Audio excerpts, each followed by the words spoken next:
നമസ്കാരം. അർത്ത് institute of മാനേജ്മെൻറ്റിൻ്റെ വേറൊരു education വീഡിയോയിലേക്ക് നിങ്ങൾക്കെല്ലാവർക്കും സ്വാഗതം. ഇന്നത്തെ നമ്മുടെ വീഡിയോയിൽ ഞാനൊരു പുതിയ സെഷൻ സ്റ്റാർട്ട് ചെയ്യുകയാണ്, അല്ലെങ്കിൽ പുതിയൊരു ടോപ്പിക് ഞാൻ സ്റ്റാർട്ട് ചെയ്യുകയാണ്, കരിയർ ഗൈഡൻസ്. കാരണം കരിയർ ഗൈഡൻസിനെ കുറിച്ച് പറയുമ്പോൾ ധാരാളം കരിയർ ഗൈഡൻസ് ഇൻസ്റ്റിറ്റ്യൂട്ട്സുകളും കൗൺസിലേഴ്സും അവൈലബിൾ ആയിട്ടുള്ള ഒരു സ്ഥലമാണ് കേരളം.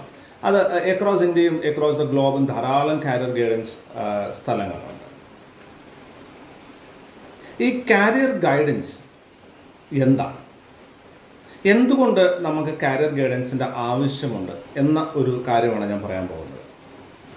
കാരണം ഏറ്റവും കൂടുതൽ അണ്ടർ എസ്റ്റിമേറ്റ് ചെയ്തിട്ടുള്ള ഒരു ഏരിയയാണ് കരിയർ ഗൈഡൻസ്.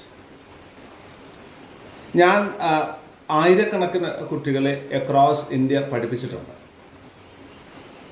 അല്ലെങ്കിൽ അവരുമായിട്ട് ഇൻട്രാക്ട് ചെയ്തിട്ടുണ്ട്. പലപ്പോഴും അവരോടും അവരുടെ പാരൻസിനോടും ഞാൻ ഇൻട്രാക്ട് ചെയ്യുമ്പോൾ ഞാൻ മനസ്സിലാക്കിയിട്ടുള്ള കാര്യം, most of the parents and most of the students അവർ ഇതിൽ വലിയൊരു ഇമ്പോർട്ടൻസ് കണ്ടിട്ടില്ല എന്നുള്ളതാണ്. they never took it so seriously. Career planning അത് ഒരിക്കലും വലിയൊരു സംഭവമായിട്ട് ഇതുവരെ കണ്ടിട്ടേ ഇല്ല എന്നുള്ളത്. പലരും പല കോഴ്സുകൾ പഠിക്കുന്നുണ്ട്. ഈ കോഴ്സുകൾ പഠിക്കുന്ന സമയത്ത് ഞാൻ പലരോടും ചോദിക്കാറുണ്ട്, നിങ്ങൾ എന്തുകൊണ്ടാണ് ഈ കോഴ്സ് പഠിച്ചത്, നിങ്ങൾ എന്തിനാണ് ഈ കോഴ്സ് പഠിക്കുന്നത്, വാട്ട് ഈസ് യുവർ ഡ്രീം? പക്ഷെ എന്നെ വളരെ അത്ഭുതപ്പെടുത്തിക്കൊണ്ട് പലരും പറഞ്ഞ ഉത്തരങ്ങൾ, അല്ലെങ്കിൽ അവർ പറഞ്ഞ കാരണങ്ങൾ ഞാൻ ഈ പറയുന്നവയാണ്. പലരും എന്നോട് പറഞ്ഞത്, സർ ഈ കോഴ്സ് ഭയങ്കര ഈസിയാണ്, ഈ കോഴ്സ് ഭയങ്കര ഈസിയാണ്, അതുകൊണ്ട് എങ്ങനെയെങ്കിലുമൊക്കെ പാസ്സായി പോകാൻ പറ്റും. നോക്കൂ, എങ്ങനെയെങ്കിലും ഒരു കോഴ്സ് പാസ്സായത് കൊണ്ട് മാത്രം നമ്മുടെ ലൈഫ് വിജയിക്കുമോ? സർട്ടിഫിക്കറ്റ് ആണോ നമുക്ക് ശമ്പളം തരുന്നത്? അല്ല, നമ്മളുടെ നോളജ്, എക്സ്പെർട്ടൈസ്, ഇതാണ് നമുക്ക് ശമ്പളം തരുന്നത്, അല്ലെങ്കിൽ നമുക്ക് ഓപ്പർച്യൂണിറ്റികൾ തരുന്നത്. ആൾക്കാർ പറയുന്നു ഈ കോഴ്സ് ഭയങ്കര ഈസിയാണ്, അതുകൊണ്ട് ഞാൻ ചെയ്തു എന്ന് പറയുന്നു.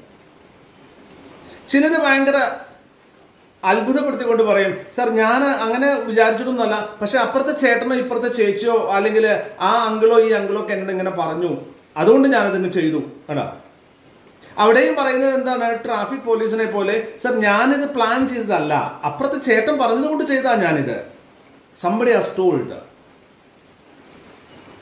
So it is not your dream.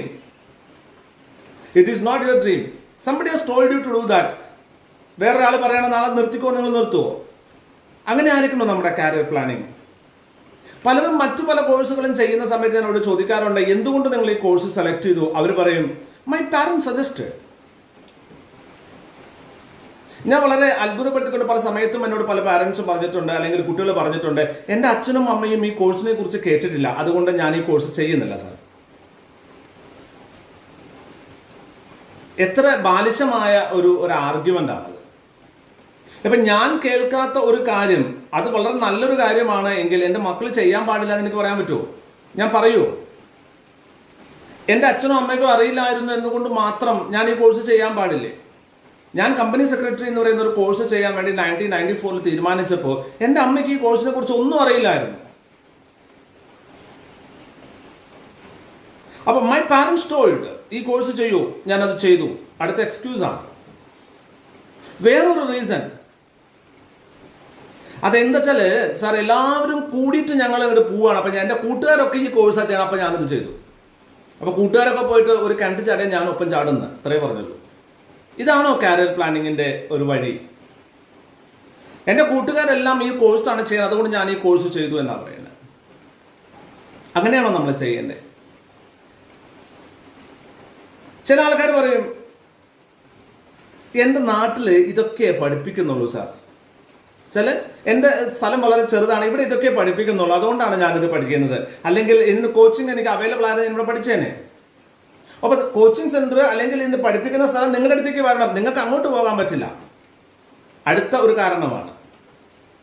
ധാരാളം കാരണങ്ങൾ, ആയിരക്കണക്കിന് കാരണങ്ങൾ നിങ്ങൾ കേൾക്കും. അടുത്തൊരു കാരണം, വേറെ എന്തെങ്കിലുമൊക്കെ ചെയ്യണ്ടേ സാർ, എന്തെങ്കിലും ചെയ്യണ്ടേ, അതിനു വേണ്ടി ചെയ്യുവാണ്. അങ്ങനെ പ്രത്യേകിച്ച് കാരണം, എന്തിനാ മോനെ ഈ കോഴ്സ് പഠിക്കണേ, അല്ലെങ്കിൽ എന്തിനാ മോളെ കോഴ്സ് പഠിക്കണേ? പ്രത്യേകിച്ച് കാരണമൊന്നുമില്ല സാർ, വെറുതെ ഒരു 3 കൊല്ലം എന്തായാലും ഒന്ന് പഠിക്കണ്ടേ, +2 കഴിഞ്ഞാൽ എന്തെങ്കിലും ഒന്ന് പഠിക്കണ്ടേ, അതുകൊണ്ട് പഠിക്കുകയാണ്. ഇങ്ങനെ 100 കണക്കിന് റീസൺസ്. ഈ കാരണങ്ങൾ കേൾക്കുമ്പോൾ നിങ്ങൾക്ക് തന്നെ അറിയാൻ പറ്റും ഇതൊന്നും ഒരു വാലിഡ് റീസൺ അല്ല ഒരു കാരിയർ സെലക്ട് ചെയ്യാൻ. കാരണം പല പാരൻസുകളോടും അല്ലെങ്കിൽ 40-45 വയസ്സുള്ള ആൾക്കാരോട് ഞാൻ സംസാരിക്കുമ്പോൾ എനിക്ക് മനസ്സിലാക്കാൻ സാധിച്ചിട്ടുള്ള ഞാൻ പറയാം, അവർ പലരും എന്നോട് പറയാറുണ്ട്, രാജീവ് സാർ, ഞാൻ എൻ്റെ ജീവിതത്തിൽ എനിക്ക് ഇഷ്ടപ്പെട്ടതല്ല ചെയ്യുന്നത്, എനിക്കിതൊന്നും ആവണമെന്നുണ്ടായത്, ഇതല്ല എനിക്ക് ചെയ്യേണ്ടിയിരുന്നത്, പക്ഷെ വേറെ ഒരു വഴിയില്ലായിരുന്നു, ഞാനിപ്പോൾ അത് ചെയ്യുകയാണ്, വേറെ വഴിയില്ലാതെ ഇഷ്ടപ്പെടുകയാണ് എന്നാണ് പറയുന്നത്. അതായത് ഹാപ്പിനെസ് ഇല്ല, അവരിത് ആഗ്രഹിച്ചതല്ല, അവരിതല്ല ആഗ്രഹിച്ചു, വേറെ എന്തൊക്കെയോ ചെയ്യണമായിരുന്നു അവർക്ക്, പക്ഷെ അവരെ കൊണ്ട് സാധിച്ചില്ല. കണ്ടോ, അതൊരു കാരിയർ പ്ലാനിങ്ങിന്റെ ഒരു ഫെയിലിയർ ആണ്. കറക്റ്റായിട്ട് പ്ലാൻ ചെയ്താൽ നമുക്ക് നമ്മൾ വിചാരിക്കുന്ന സ്വപ്നങ്ങളിലേക്ക് നമുക്ക് എത്താൻ പറ്റും. പലരും പറയുന്നതാണ്, this is not what I expected, എനിക്ക് ഇതിനെക്കാട്ടിലും വേറെ വ്യത്യസ്തമായിട്ട് ചെയ്യണം, എനിക്ക് ഡോക്ടർ ആകണമായിരുന്നു, എഞ്ചിനീയർ ആകണമായിരുന്നു, കമ്പനി സെക്രട്ടറി ആകണമായിരുന്നു, പക്ഷേ നടന്നില്ല.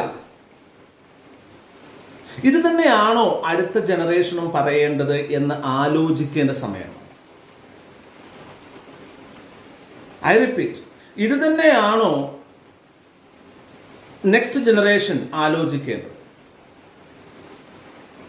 കാരണം അടുത്ത ജനറേഷനും പറയാണ്, എൻ്റെ അച്ഛൻ അറിയില്ലായിരുന്നു, എൻ്റെ നാട്ടിൽ ഇതുണ്ടായിരുന്നില്ല, വേറൊരു വഴിയിലാണ്ട് ചെയ്തതാണ്, അപ്പുറത്തെ ചേട്ടൻ പറഞ്ഞത് കൊണ്ടാണ്. ഇങ്ങനെയാണോ ചെയ്യേണ്ടത്? ഇങ്ങനെ ചെയ്യുമ്പോൾ എന്താ സംഭവിക്കുന്നത്? അവരുടെ വളർച്ച ഒരു സ്ഥലത്ത് ലിമിറ്റഡ് ആയി പോവുകയും വലിയ വലിയ സ്വപ്നങ്ങൾ കാണാൻ അവർക്ക് സാധിക്കാതിരിക്കുകയും ചെയ്യും. അതവരെ പരാജയത്തിലേക്ക് എത്തിക്കും. അങ്ങനെ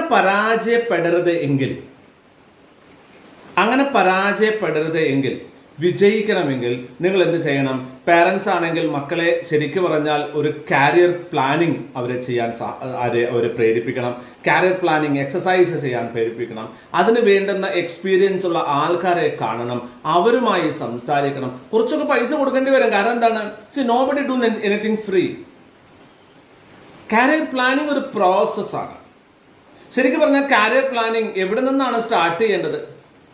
ഒരു 8ാം ക്ലാസ്സെങ്കിലും പഠിക്കുന്ന കുട്ടിയിൽ നിന്ന് നമുക്ക് സ്റ്റാർട്ട് ചെയ്യാൻ പറ്റണം കാരിയർ പ്ലാനിങ്. നമ്മൾ സാധാരണ കേൾക്കാറുണ്ട്, 1ാം ക്ലാസ്സിലെ കുട്ടിയോട് ചോദിച്ചാൽ എന്താകണം? പോലീസ് ആകണം. കാരണം എന്താ? പോലീസുകാരന് ഭയങ്കര പവറാണ്. ഒരു 5-6 ആകുമ്പോൾ പറയും, സർ പോലീസ് ആയില്ലെങ്കിലും വേണ്ടില്ല, പട്ടാളമായാൽ മതി. 7-8 എത്തുമ്പോൾ അവൻ ഓട്ടോമാറ്റിക്കലി അവൻ പറയും, എനിക്ക് കളക്ടർ ആകണം. കണ്ട, പവർ. കുറച്ച് കഴിയുമ്പോൾ ചിലർ പറയും ഡോക്ടർ ആകണം.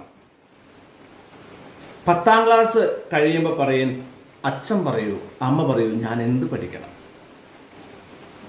12ാം ക്ലാസ് കഴിയുമ്പോൾ പറയും, അച്ഛൻ പറഞ്ഞതുകൊണ്ട് അമ്മ പറഞ്ഞതുകൊണ്ട് ഞാൻ ഇത് പഠിച്ചു, ഞാൻ ഇനി എന്ത് പഠിക്കണമെന്ന് അവർ പറയും. അല്ലെങ്കിൽ നാട്ടിലെ ആചാരമാണ് +2 കഴിഞ്ഞാൽ ഡിഗ്രി പഠിക്കണം.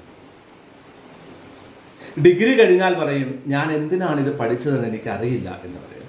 ഇങ്ങനെ പോയാൽ എങ്ങനെയായിരിക്കും ജീവിതം മുന്നിലേക്ക് പോവുക? എങ്ങനെയാണ് നിങ്ങൾ വലിയ വലിയ വിജയങ്ങൾ വെട്ടിപ്പിടിക്കുക? ഞാൻ എൻ്റെ എക്സ്പീരിയൻസ് എന്ന്, ആയിരക്കണക്കിന് കുട്ടികളുമായി ഇന്ററാക്ട് എക്സ്പീരിയൻസ് എന്ന് പറയുന്നത്, എനിക്ക് മനസ്സിലായിട്ടുള്ളത്, ഈ കാരിയർ പ്ലാനിങ് അല്ലെങ്കിൽ കാരിയർ മെന്ററിങ് സ്റ്റാർട്ട് ചെയ്യേണ്ടത് 8ാം ക്ലാസ് പഠിക്കുന്ന കുട്ടികളിൽ നിന്നാണ്. 8th സ്റ്റാൻഡേർഡിൽ മന്ത്ലി ഒരു സെഷൻ എങ്കിലും അവരൊരു കാരിയർ പ്ലാനിങ് സ്റ്റാർട്ട് ചെയ്ത് കഴിഞ്ഞാൽ, കാരിയർ ഗൈഡൻസ് സ്റ്റാർട്ട് ചെയ്ത് കഴിഞ്ഞാൽ, വ്യത്യസ്തമായ കാര്യങ്ങളെ വ്യത്യസ്തമായി കാണാൻ പഠിപ്പിക്കാൻ തുടങ്ങിക്കഴിഞ്ഞാൽ, അവർ 10ാം ക്ലാസ് കംപ്ലീറ്റ് ചെയ്യുമ്പോഴേക്കും അവർക്ക് എവിടേക്കാണ് പോകേണ്ടത്? ഞാൻ ചാർട്ടേഡ് അക്കൗണ്ടന്റ് ആകണോ, കമ്പനി സെക്രട്ടറി ആകണോ, IAS എടുക്കണോ, IPS എടുക്കണോ, ഇന്ത്യക്ക് പുറത്തേക്ക് പോകണോ, ഡോക്ടർ ആകണോ, എഞ്ചിനീയർ ആകണോ, CMA എടുക്കണോ, IIT, ഏത് IIT, IIM, എവിടെ പഠിക്കണം, എന്ത് പഠിക്കണം എന്നതിലൊരു ധാരണ അവർക്ക് വന്നിരിക്കണം. 11ഉം 12ഉം ക്ലാസ്സുകളിൽ അവർ അതിനനുസരിച്ച് അവർ പഠിക്കുകയും 12ാം ക്ലാസ് കഴിയുമ്പോൾ തന്നെ അവർ അതിന്റെ എൻട്രൻസ് എഴുതാൻ റെഡി ആവുകയും ചെയ്യും. അവരെ കറക്റ്റ് ആയിട്ട് ഒരു ട്രാക്കിൽ കൊണ്ടുപോകാൻ സാധിക്കണമെങ്കിൽ പ്രോപ്പർ ടൈമിൽ കാരിയർ പ്ലാനിങ് സ്റ്റാർട്ട് ചെയ്യണം. ഇതിൽ നമ്മൾ പിശുക്ക് വിചാരിച്ചിട്ട് കാര്യമില്ല. കാരണം ലക്ഷ്യബോധമില്ലാതെ പഠിക്കുന്നത് കൊണ്ട് പ്രത്യേകിച്ച് ഒരു കാര്യമില്ല. ലക്ഷ്യബോധമാണ് വേണ്ടത്.